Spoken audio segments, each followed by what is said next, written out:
दोस्तों, आज की यह कहानी एक छोटे से गांव की है जहां एक साधु और एक विधवा महिला की अनोखी घटना घटित हुई। गांव में नदी के किनारे एक प्राचीन मंदिर था जहां एक साधु तपस्या करने आया था। उस साधु का नाम था हरिनाथ, जिसने संसार से पूरी तरह विरक्त होकर अपना जीवन ध्यान और साधना में समर्पित कर दिया था।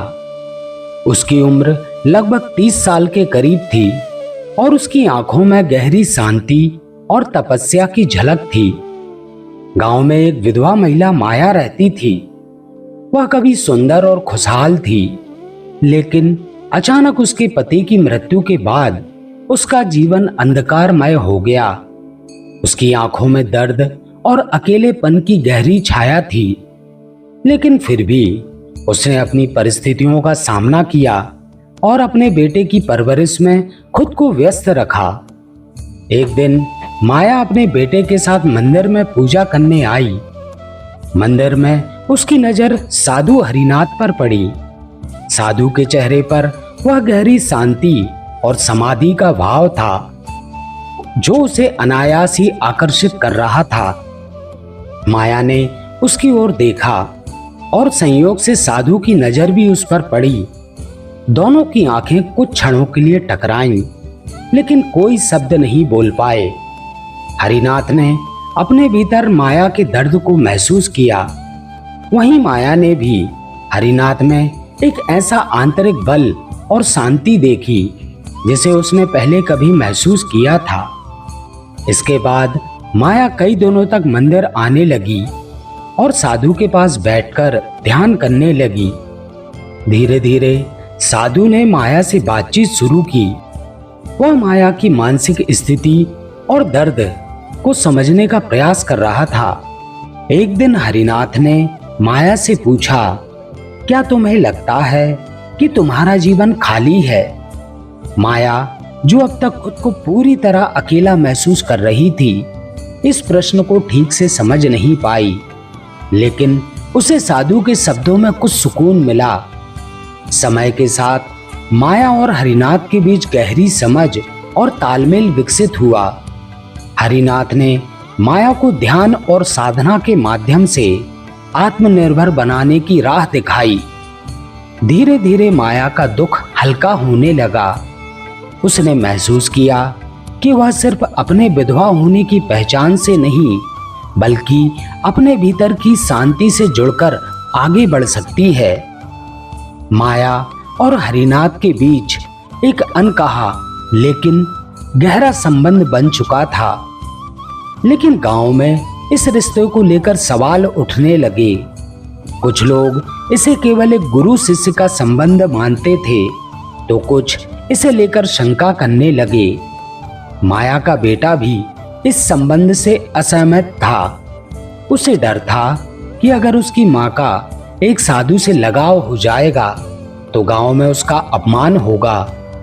माया भी इस दुविधा में थी कि क्या वह अपने बेटे की इच्छा के खिलाफ जाकर साधु के साथ एक नया जीवन शुरू कर सकती है।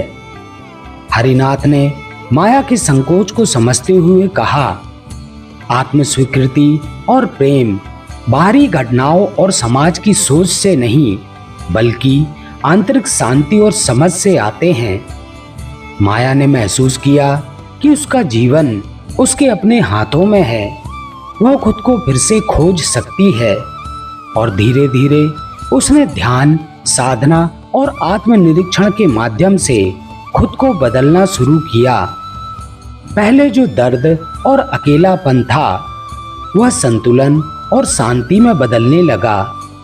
लेकिन माया के मन में एक प्रश्न था, क्या वह साधु के साथ जीवन का नया अध्याय शुरू कर सकती है? क्या हरिनाथ भी उसके लिए कुछ महसूस कर रहा है?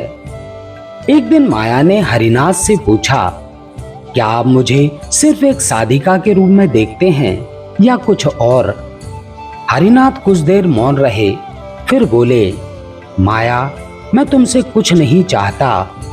मैं केवल चाहता हूं कि तुम अपने भीतर की सच्चाई को पहचानो। जब तुम अपने दिल और आत्मा से पूरी तरह समझ सकोगी कि तुम कौन हो, तब तुम्हें हर चीज स्पष्ट दिखेगी।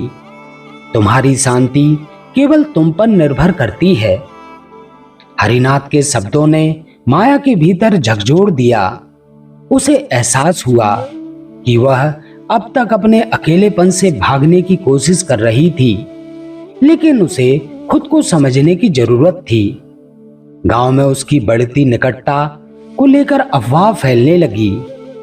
माया को यह डर भी था कि अगर वह और हरिनाथ एक साथ जीवन शुरू करेंगे तो उसका बेटा उसे कभी माफ नहीं करेगा। माया ने अपने मन की गहराई में झांका और फैसला किया कि वह अपने दिल की सुनेगी। एक दिन उसने अपने बेटे से बात की और उसे समझाया कि वह अपनी आत्मिक शांति के लिए एक नया जीवन शुरू करने जा रही है। पहले तो उसका बेटा इस फैसले से सहमत नहीं था, लेकिन धीरे धीरे उसने अपनी माँ की खुशी को समझा। वह देख सकता था कि उसकी माँ अब पहले जैसी नहीं रही। वह अब आत्मविश्वास से भरी और सशक्त महिला बन चुकी थी। गांव के लोग अब भी उनके रिश्ते पर चर्चा कर रहे थे, लेकिन माया ने उनकी बातों पर परवाह करना छोड़ दिया। उसने अपने जीवन के बारे में सबसे महत्वपूर्ण सीख ली। आत्मस्वीकृति से हरिनाथ और माया ने मिलकर एक नया जीवन शुरू किया। प्रेम, शांति और आपसी समझ थी उनमें। यह सिर्फ गुरु शिष्य का रिश्ता नहीं था, बल्कि आत्मिक संबंध था। तो दोस्तों, यह कहानी हमें सिखाती है कि सच्चा प्रेम और आंतरिक शांति किसी बाहरी मान्यता पर निर्भर नहीं करती, वो तो हमारे भीतर होती है। माया और हरिनाथ ने जीवन में इसे खोजा और अपने निर्णयों के साथ जीने का साहस दिखाया। सच्ची शांति बाहर नहीं, बल्कि हमारे भीतर होती है। माया और हरिनाथ ने अपने जीवन में आत्म खोज और शांति की एक नई राह चुनी। यह राह आसान नहीं थी, लेकिन उन्होंने अपनी आत्मा की शांति को खोजने का साहस दिखाया। समाज की परवाह किए बगैर उन्होंने अपनी खुशी को चुना और अपने जीवन को एक नए रूप में स्वीकार किया। यह कहानी हमें सिखाती है कि जीवन में असली शांति और प्रेम किसी बाहरी संस्कृति पर निर्भर नहीं करता, बल्कि हमारे भीतर होती है। हम अपने डर और संकोच को छोड़कर अपने दिल की सुनते हैं, तभी हम सच में खुश रह सकते हैं। माया की तरह हमें भी अपने जीवन के फैसले खुद लेने चाहिए और अपने अस्तित्व को पूरी तरह अपनाना चाहिए। तो दोस्तों, अगर आपको यह कहानी पसंद आई हो तो इसे लाइक जरूर करें और अपने विचार कमेंट के माध्यम से साझा जरूर करें। और जिन मित्रों ने हमारे चैनल को सब्सक्राइब नहीं किया है, वे चैनल को सब्सक्राइब जरूर करें और बेल आइकन प्रेस करके ऑल करें, ताकि आपको ऐसी और भी प्रेरणादायक कहानियां मिलती रहें। तो दोस्तों, इस वीडियो में बस इतना ही। मिलते हैं ऐसे ही किसी अन्य ज्ञानवर्धक वीडियो में। तब तक के लिए अपना ख्याल रखें। नमो बुद्धाय।